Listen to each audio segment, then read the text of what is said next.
Rebels team ಟಕ್ಕರ್ ಕೊಟ್ಟಿದೆ. ಮತ್ತೊಂದು ಪ್ರತ್ಯೇಕ ಹೋರಾಟಕ್ಕೆ ವೇದಿಕೆ ಸಜ್ಜಾಗ್ತಾ ಇದೆಯಾ? ಹಾಗಾದ್ರೆ ಸಿದ್ದೇಶ್ವರ್ ಬರ್ತ್ಡೇ ಸಮಾವೇಶದಲ್ಲಿ ಅತೃಪ್ತರ ಗುಂಪು ಸೇರಿತ್ತು. ಯಡಿಯೂರಪ್ಪ ವಿರುದ್ಧ ರೆಬಲ್ಸ್ ಟೀಮ್ ವಾಗ್ದಾಳಿಯನ್ನ ಕೂಡ ನಡೆಸಿತು. ಹಾಗಾದ್ರೆ ಯತ್ನಾಳ್ ಅವರನ್ನ ಹೊರ ಹಾಕೋದ್ರ ಮುಖಾಂತರ ಬಿಜೆಪಿಯಲ್ಲಿನ ಅತೃಪ್ತಿ ಶಮನವಾಯಿತು ಅಂತ ಭಾವಿಸಲಾಗಿತ್ತು. ಆದ್ರೆ ಹಾಗಿಲ್ಲ ಅನ್ನುವಂಥದ್ದು ಈ ಘಟನೆಯಿಂದ ಮತ್ತೆ ಮತ್ತೆ ಗೊತ್ತಾಗುತ್ತೆ. ಅನೇಕ ಹೋರಾಟಗಳನ್ನು ಇವರೆಲ್ಲ ಒಟ್ಟಾಗಿ ಕೈಗೊಂಡಿದ್ದಂಥದ್ದು. ಹಾಗೇನೆ ತಮ್ಮ ಒಂದು ರೆಬೆಲಿಯಸ್ನೆಸ್ ಏನಿದೆ ನಾಯಕತ್ವದ ವಿರುದ್ಧ, ಅಂದರೆ ವಿಜೇಂದ್ರ ಅವರ ವಿರುದ್ಧ ತಮ್ಮ ವಿರೋಧವನ್ನ ಇವರು ಟೈಮ್ ಅಂಡ್ ಅಗೇನ್ ಎಸ್ಟಾಬ್ಲಿಷ್ ಮಾಡ್ತಾನೆ ಬಂದಿದ್ದಾರೆ. ಇದೀಗ ಮತ್ತೆ ದಾವಣಗೆರೆಯಲ್ಲಿ GM ಸಿದ್ದೇಶ್ವರ್ ಅವರ ಒಂದು ಬರ್ತ್ಡೇ ಸಂದರ್ಭದಲ್ಲಿ ಮತ್ತೆ ಎಲ್ಲರೂ ಒಟ್ಟಾಗಿ ಸೇರಿದ್ದಾರೆ.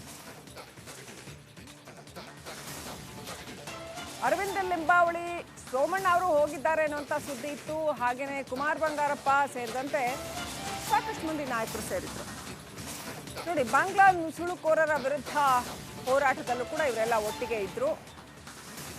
ಜುಲೈ 13ರಿಂದ ಬೆಂಗಳೂರಿನಲ್ಲಿ ಜನಜಾಗೃತಿ ಹೋರಾಟವನ್ನ ಮಾಡ್ತಾರಂತೆ ಇವರು ಬಾಂಗ್ಲಾ ನುಸುಳುಕೋರರ ವಿರುದ್ಧ. ದಾವಣಗೆರೆಯಲ್ಲಿ ಮಾಜಿ ಸಚಿವ ಅರವಿಂದ ಲಿಂಬಾವಳಿ ಹೀಗಂತ ಹೇಳಿಕೆ ಕೊಟ್ಟಿದ್ದಾರೆ. ರಾಜ್ಯಾಧ್ಯಕ್ಷ ಸೇರಿ ಯಾರೇ ಬಂದರೂ ಹೋರಾಟ ಮಾಡ್ತೀವಿ. ವಾಲ್ಮೀಕಿ ಹಗರಣದ ವಿಚಾರವಾಗಿ ಆಂದೋಲನ ಮಾಡಿದ್ವಿ. ಇದೀಗ ವಾಲ್ಮೀಕಿ ಹಗರಣ CBI ತನಿಖೆಗೆ ಹೋಗಿದೆ. ಮಾಜಿ ಸಚಿವ ಅರವಿಂದ ಲಿಂಬಾವಳಿ ಹಾಗಂತ ಹೇಳಿಕೆ ಕೊಟ್ಟಿದ್ದಾರೆ. ಈಗ ಇನ್ನೊಂದು ಈಗಾಗಲೇ ಹೇಳಿದೆ ನಾನು, ಬಾಂಗ್ಲಾದೇಶಿಗಳು ಏನು ಅಕ್ರಮವಾಗಿ ದೇಶದಲ್ಲಿ ಸೇರಿಕೊಂಡಿದ್ದಾರೆ. ಕೇಂದ್ರ ಸರ್ಕಾರ ಭಾಳ ಸೀರಿಯಸ್ ಆಗಿ ಈ ವಿಷಯದ ಬಗ್ಗೆ ಸರ್ಕ್ಯುಲರ್ಗಳನ್ನು ಕೂಡ ಎಲ್ಲ ರಾಜ್ಯಗಳಿಗೆ ಕಳಿಸಿದೆ. ಕರ್ನಾಟಕ ಸರ್ಕಾರಕ್ಕೂ ಈ ಬಗ್ಗೆ ಸುತ್ತೋಲೆಗಳು ಬಂದಿದೆ. ಕರ್ನಾಟಕ ಸರ್ಕಾರಕ್ಕೆ ನಾನು ಒತ್ತಾಯ ಮಾಡ್ತೀನಿ, ಯಾವುದೇ ಕಾರಣಕ್ಕೂ ನೀವು ಯಾವ ಉದ್ದೇಶದಿಂದನೂ ಈ ಅಕ್ರಮ ವಲಸಿಗರನ್ನ ದೇಶದಲ್ಲಿ ಬಿಡಬಾರ್ದು. ದೊಡ್ಡ ಸಂಖ್ಯೆಯಲ್ಲಿ ಬಾಂಗ್ಲಾದೇಶದವರು ಇದ್ದಾರೆ. ನಮ್ಮ ವಾರ್ ರೂಮಿಗೆ 3 ರಾಜ್ಯದ ಜಿಲ್ಲೆಗಳ ಹೆಚ್ಚು ಮಾಹಿತಿಗಳು ಬಂದಿದೆ. ಬೆಂಗಳೂರು, ನನ್ನನ್ನು ಕೇಂದ್ರ ಸಚಿವನನ್ನಾಗಿ ಮಾಡಿದ್ದು ಅನಂತ್ ಕುಮಾರ್, ಯಡಿಯೂರಪ್ಪರಿಂದ ನಾನು ಕೇಂದ್ರ ಮಂತ್ರಿ ಆಗಲಿಲ್ಲ ಅಂತ ದಾವಣಗೆರೆಯ ಸಮಾವೇಶದಲ್ಲಿ ಸಿದ್ದೇಶ್ವರ್ ಹೇಳಿಕೆ ಕೊಟ್ಟಿದ್ದಾರೆ. ನನ್ನ ಮಂತ್ರಿ ಮಾಡೋದಾಗಿ ಮೊದಲು BSY ಹೇಳಿದ್ರು, ಆದರೆ ದೆಹಲಿಗೆ ಹೋದ್ಮೇಲೆ ನನಗೆ ಕೈ ಕೊಟ್ಟರು. ಅಂತಿಮವಾಗಿ ಅನಂತ್ ಕುಮಾರ್ ನನ್ನ ಕೈ ಹಿಡಿದ್ರು ಅಂತ ಯಡಿಯೂರಪ್ಪ ವಿರುದ್ಧ GM ಸಿದ್ದೇಶ್ವರ್ ವಾಗ್ದಾಳಿ ನಡೆಸಿದ್ದಾರೆ.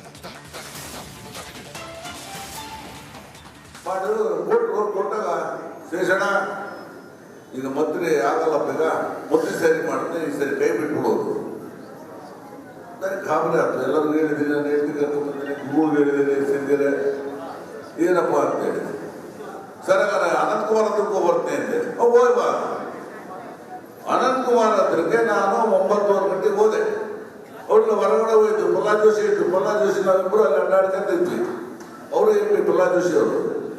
ಅನಂತ್ ಕುಮಾರ್ ಬಂದಾಗ ಅವ್ರನ್ನ ಕೇಳಿದೆ, ಸರ್ ಹಿಂಗೆ ಹೇಳಿದ್ರು, ನಾವು ಗಂಟೆ ಬಂದು ಎಲ್ಲರೂ ಹೇಳ್ಬಿಟ್ಟಿದ್ದೀವಿ, ಮಂತ್ರಿ ಬೇಡ ಮಂತ್ರಿ ಸರಿ ಮಾಡ್ತೀನಿ ಅಂತ. ದಯವಿಟ್ಟು ನಾನು ನೀವು ಸಿನ್ಸಿಯರ್ ಆಗಿ ಇರ್ತೀನಿ, ಇದನ್ನು ಇದ್ದೆ ಈಗಲೂ ಇರ್ತೀನಿ, ಮಂತ್ರಿ ಮಾಡ್ರಿ ಅಂತ.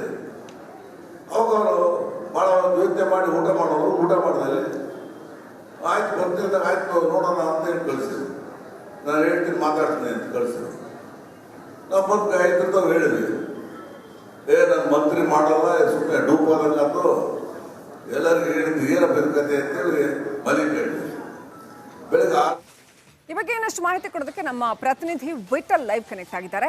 ವಿಠಲ್, ಏನು ಬಿಜೆಪಿಯಲ್ಲಿನ ಅತೃಪ್ತಿ ಸಂಪೂರ್ಣವಾಗಿ ಶಮನ ಆಯಿತು ಅಂತ ಹೇಳಲಾಗಿತ್ತು, ಆದರೆ ಈಗ GM ಸಿದ್ದೇಶ್ವರ್ ಅವರಂತ ಹಿರಿಯರು ಈ ರೀತಿ ಯಡಿಯೂರಪ್ಪನವರಲ್ಲ ನನ್ನನ್ನು ಮಂತ್ರಿ ಮಾಡಿದ್ದು ಅನಂತಕುಮಾರ್ ಅವರು ಅನ್ನೋ ಮಾತುಗಳನ್ನು ಹೇಳಿದ್ರು. ಮತ್ತು ಅವರ ಈ ಬರ್ತ್ಡೇ ಸಂದರ್ಭದಲ್ಲಿ ಬಿಜೆಪಿಯಲ್ಲಿನ ಭಿನ್ನಮತ ಬಹಳ ಸ್ಪಷ್ಟವಾಗಿ ಮತ್ತೊಮ್ಮೆ ಭುಗಿಲೆದ್ದಿದೆಯಾ?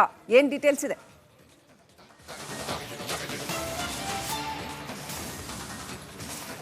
ಖಂಡಿತ ಶ್ರೀಲಕ್ಷ್ಮಿ, ಏನಂದರೆ ಇವತ್ತಿನ ಬಹುತೇಕ ಕಾರ್ಯಕ್ರಮದಲ್ಲಿ ಸಾಕಷ್ಟು ಹುಟ್ಟುಹಬ್ಬ ಆಚರಣೆಗೆ ಬಂದಂತಹ ಪ್ರಮುಖ ನಾಯಕರು ಅಂತಂದರೆ ಯತ್ನಾಳ್ ಅವರ ಬಣದಲ್ಲಿ ಗುರುತಿಸಿಕೊಂಡಿದ್ದಂಥ ನಾಯಕರು ಆದಷ್ಟು ಏನು BS ಯಡಿಯೂರಪ್ಪನವರ ವಿರುದ್ಧ ಒಂದು ವಾಗ್ದಾಳಿ ಮಾಡುವಂಥ ಕೆಲಸವನ್ನೇ ಮಾಡಿರುವಂಥದ್ದು. ಅದರ ಜೊತೆಗೆ ಪ್ರಮುಖವಾಗಿ GM ಸಿದ್ದೇಶ್ವರ್ ಅವರು ಹೇಳಿರೋದಂದರೆ ಮೊಟ್ಟ ಮೊದಲ ಬಾರಿಗೆ ಅವರು ಕೇಂದ್ರ ಸಚಿವರಾಗಿರೋ ವಿಚಾರದ ಕುರಿತಾಗಿ, ಅದರ ಹಿನ್ನೆಲೆ ಕುರಿತಾಗಿ ಇವತ್ತು ಮನಸ್ಸನ್ನು ಬಿಚ್ಚಿ ಮಾತನಾಡಿದರೆ, ಇನ್ನು ಆ ವಿಷಯ ಅವರು ತರೋದಕ್ಕೆ ಮೂಲ ಕಾರಣ ಅಂತಂದರೆ ದಾವಣಗೆರೆ ಭಾಗದಲ್ಲೇ ಏನು ಇರುವಂಥ, ಅಂದರೆ ಇಲ್ಲಿ ದಾವಣಗೆರೆಯಲ್ಲೇ BJP 2 ಬಣ ಇದ್ದು, ಇನ್ನೊಂದು ಬಣ ಅಂದರೆ ರೇಣುಕಾಚಾರ್ಯ ಟೀಮ್ ಇರುವಂಥದ್ದು. ಸೊ ಆ ರೇಣುಕಾಚಾರ್ಯ ಟೀಮ್ನವರು GM ಸಿದ್ದೇಶ್ ಅವರು BS ಯಡಿಯೂರಪ್ಪನವರಿಂದ ಸಾಕಷ್ಟು ಏನು ಕೆಲಸಗಳನ್ನ ಮಾಡಿಕೊಂಡಿದ್ದಾರೆ, ಸಾಕಷ್ಟು ಸಹಾಯ ಪಡ್ಕೊಂಡಿದ್ದಾರೆ. ಅವರು ಕೇಂದ್ರ ಸಚಿವರಾಗಲು ಸಹ ಏನು ಕಾರಣ ಅವರೇ ಅನ್ನುವಂಥ ಒಂದು ಮಾತನ್ನು ಸಹ ಆಗಾಗ ಹೇಳುವಂಥದ್ದನ್ನು ನಾವು ಗಮನಿಸಿದ್ವಿ. ಸೊ ಅದೇ ವಿಚಾರವಾಗಿ ಆ ವಿಚಾರಕ್ಕೆ ಸಂಬಂಧಪಟ್ಟಂತೆ ಒಂದು ಕೌಂಟರ್ ಕೊಡುವಂಥ ಕೆಲಸವನ್ನು GM ಸಿದ್ದೇಶ್ವರ್ ಮಾಡಿರುವಂಥದ್ದು. ಸೊ ಅವರು ಮೊದಲ ಬಾರಿಗೆ ಕೇಂದ್ರ ಸಚಿವರಾಗುವಂಥ ಸಂದರ್ಭದಲ್ಲಿ ಏನು ತಮಗೆ ಮೊದಲು ಯಡಿಯೂರಪ್ಪನವ್ರು ಫೋನ್ ಮಾಡಿ ಸಚಿವರನ್ನಾಗಿ ಮಾಡ್ತೇವೆ ಅಂತ ಹೇಳಿದರು.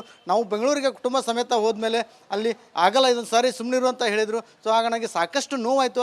ಅದಾದ ನಂತರ ಏನು ಅನಂತಮೂರ್ತಿ ಅವರು ನನಗೆ ಏನು ಒಂದು ಕೇಂದ್ರ ಸಚಿವ ಸ್ಥಾನ ಕೊಡಿಸಿದ್ದಾರೆ ಅಂತೇಳಿ ಏನು ಆ ವಿಷಯದ ಕುರಿತಾಗಿ ಒಂದು ಏನು ಮಾಹಿತಿಯನ್ನು ಜನರ ಮುಂದೆ ಬಂದಿರುವಂಥ ತಮ್ಮ ಕಾರ್ಯಕರ್ತರ ಮುಂದೆ ಬಿಚ್ಚಿರುವಂಥ ಒಂದು ಕೆಲಸವನ್ನು ಮಾಡಿದರು. ಈ ಮೂಲಕ ಏನು ಯಡಿಯೂರಪ್ಪನವರಿಂದ ನನಗೆ ಯಾವುದೇ ಸಹಾಯ ಆಗಿಲ್ಲ, ಸಹಕಾರ ಆಗಿಲ್ಲ. ಬದಲಾಗಿ ನಾನೇ ಅವರು CM ಆಗೋ ಟೈಮಲ್ಲಿ ಇರ್ಬೋದು, ಅವರ ಮುಖ್ಯಮಂತ್ರಿ ಮಾಡೋ ಸಂದರ್ಭದಲ್ಲಿ ಸಹ ನಾನೇ ಸಾಕಷ್ಟು ಪ್ರಯತ್ನ ಮಾಡಿ. ಬಿಜೆಪಿಯಲ್ಲಿ ಬಂಡಾಯದ ಜ್ವಾಲೆ ಧಗಧಗಿಸಿದೆ. ಬಿಜೆಪಿ ರಾಜ್ಯಾಧ್ಯಕ್ಷರಿಗೆ ರೆಬಲ್ಸ್ ಟೀಮ್ ಟಕ್ಕರ್ ಕೊಟ್ಟಿದೆ.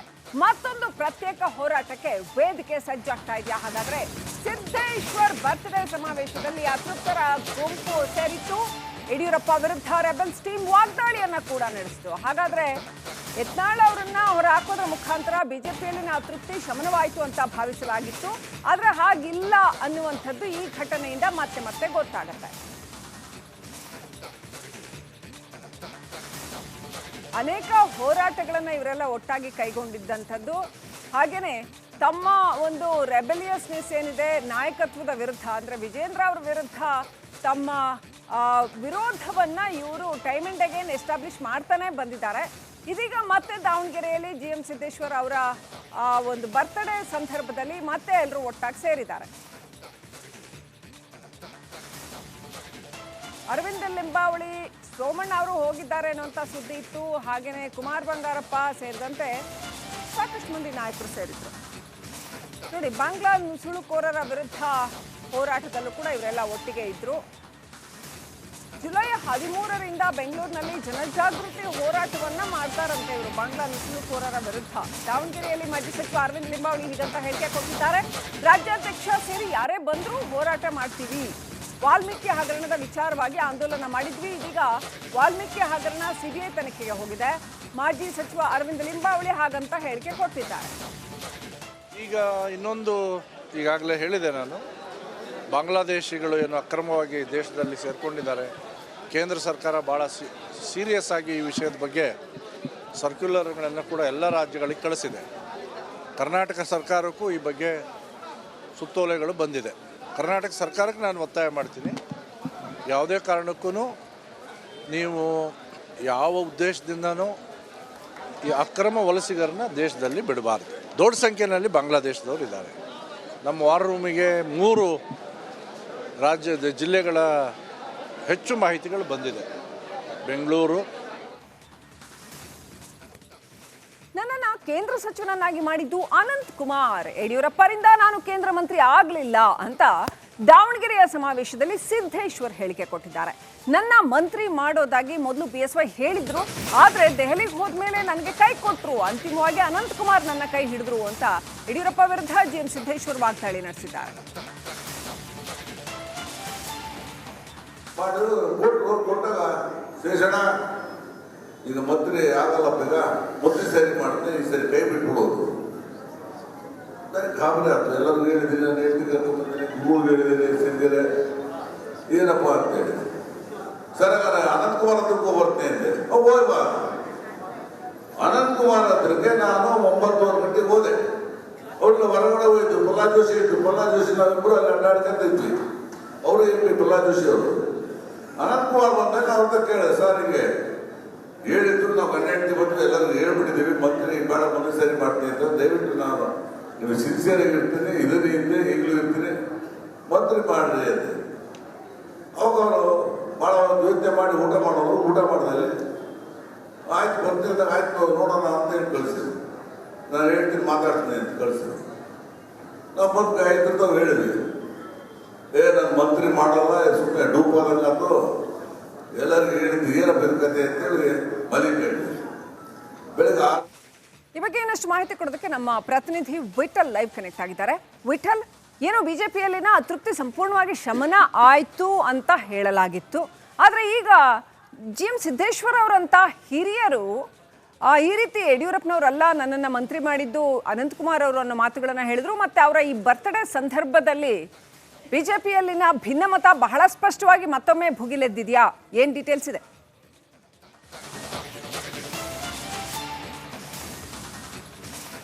ಖಂಡಿತ ಶ್ರೀಲಕ್ಷ್ಮಿ, ಏನಂದರೆ ಇವತ್ತಿನ ಬಹುತೇಕ ಕಾರ್ಯಕ್ರಮದಲ್ಲಿ ಸಾಕಷ್ಟು ಹುಟ್ಟುಹಬ್ಬ ಆಚರಣೆಗೆ ಬಂದಂತಹ ಪ್ರಮುಖ ನಾಯಕರು ಅಂತಂದರೆ ಯತ್ನಾಳ್ ಅವರ ಬಣದಲ್ಲಿ ಗುರುತಿಸಿಕೊಂಡಿದ್ದಂಥ ನಾಯಕರು ಆದಷ್ಟು ಏನು ಬಿ ಎಸ್ ಯಡಿಯೂರಪ್ಪನವರ ವಿರುದ್ಧ ಒಂದು ವಾಗ್ದಾಳಿ ಮಾಡುವಂಥ ಕೆಲಸವನ್ನೇ ಮಾಡಿರುವಂಥದ್ದು. ಅದರ ಜೊತೆಗೆ ಪ್ರಮುಖವಾಗಿ GM ಸಿದ್ದೇಶ್ವರ ಅವರು ಹೇಳಿರೋದಂದರೆ ಮೊಟ್ಟ ಮೊದಲ ಬಾರಿಗೆ ಅವರು ಅಂದರೆ ಕೇಂದ್ರ ಸಚಿವರಾಗಿರೋ ವಿಚಾರದ ಕುರಿತಾಗಿ ಅದರ ಹಿನ್ನೆಲೆ ಕುರಿತಾಗಿ ಇವತ್ತು ಮನಸ್ಸನ್ನು ಬಿಚ್ಚಿ ಮಾತನಾಡಿದರೆ, ಇನ್ನು ಆ ವಿಷಯ ಅವರು ತರೋದಕ್ಕೆ ಮೂಲ ಕಾರಣ ಅಂತಂದರೆ ದಾವಣಗೆರೆ ಭಾಗದಲ್ಲೇ ಏನು ಇರುವಂಥ ಅಂದರೆ ಇಲ್ಲಿ ದಾವಣಗೆರೆಯಲ್ಲೇ BJP 2 ಬಣ ಇದ್ದು, ಇನ್ನೊಂದು ಬಣ ಅಂದರೆ ರೇಣುಕಾಚಾರ್ಯ ಟೀಮ್ ಇರುವಂಥದ್ದು. ಸೊ ಆ ರೇಣುಕಾಚಾರ್ಯ ಟೀಮ್ನವರು GM ಸಿದ್ದೇಶ್ವರ ಬಿ ಎಸ್ ಯಡಿಯೂರಪ್ಪನವರಿಂದ ಸಾಕಷ್ಟು ಏನು ಕೆಲಸಗಳನ್ನ ಮಾಡ್ಕೊಂಡಿದ್ದಾರೆ, ಸಾಕಷ್ಟು ಸಹಾಯ ಪಡ್ಕೊಂಡಿದ್ದಾರೆ. ಅವರು ಕೇಂದ್ರ ಸಚಿವರಾಗಲು ಸಹ ಏನು ಕಾರಣ ಅವರೇ ಅನ್ನುವಂಥ ಒಂದು ಮಾತನ್ನು ಸಹ ಆಗಾಗ ಹೇಳುವಂಥದ್ದನ್ನು ನಾವು ಗಮನಿಸಿದ್ವಿ. ಸೊ ಅದೇ ವಿಚಾರವಾಗಿ ಆ ವಿಚಾರಕ್ಕೆ ಸಂಬಂಧಪಟ್ಟಂತೆ ಒಂದು ಕೌಂಟ್ರ್ ಕೊಡುವಂಥ ಕೆಲಸವನ್ನು GM ಸಿದ್ದೇಶ್ವರ್ ಮಾಡಿರುವಂಥದ್ದು. ಸೊ ಅವರು ಮೊಟ್ಟ ಮೊದಲ ಬಾರಿಗೆ ಕೇಂದ್ರ ಸಚಿವರಾಗುವಂಥ ಸಂದರ್ಭದಲ್ಲಿ ಏನು ತಮಗೆ ಮೊದಲು ಯಡಿಯೂರಪ್ಪನವ್ರು ಫೋನ್ ಮಾಡಿ ಸಚಿವರನ್ನಾಗಿ ಮಾಡ್ತೇವೆ ಅಂತ ಹೇಳಿದರು. ನಾವು ಬೆಂಗಳೂರಿಗೆ ಕುಟುಂಬ ಸಮೇತ ಹೋದ್ಮೇಲೆ ಅಲ್ಲಿ ಆಗಲ್ಲ, ಇದೊಂದು ಸಾರಿ ಸುಮ್ಮನಿರು ಅಂತ ಹೇಳಿದರು. ಸೊ ಆಗ ನನಗೆ ಸಾಕಷ್ಟು ನೋವಾಯಿತು. ಅದಾದ ನಂತರ ಏನು ಅನಂತಮೂರ್ತಿ ಅವರು ನನಗೆ ಏನು ಒಂದು ಕೇಂದ್ರ ಸಚಿವ ಸ್ಥಾನ ಕೊಡಿಸಿದ್ದಾರೆ ಅಂತೇಳಿ ಏನು ಆ ವಿಷಯದ ಕುರಿತಾಗಿ ಒಂದು ಏನು ಮಾಹಿತಿಯನ್ನು ಜನರ ಮುಂದೆ ಬಂದಿರುವಂಥ ತಮ್ಮ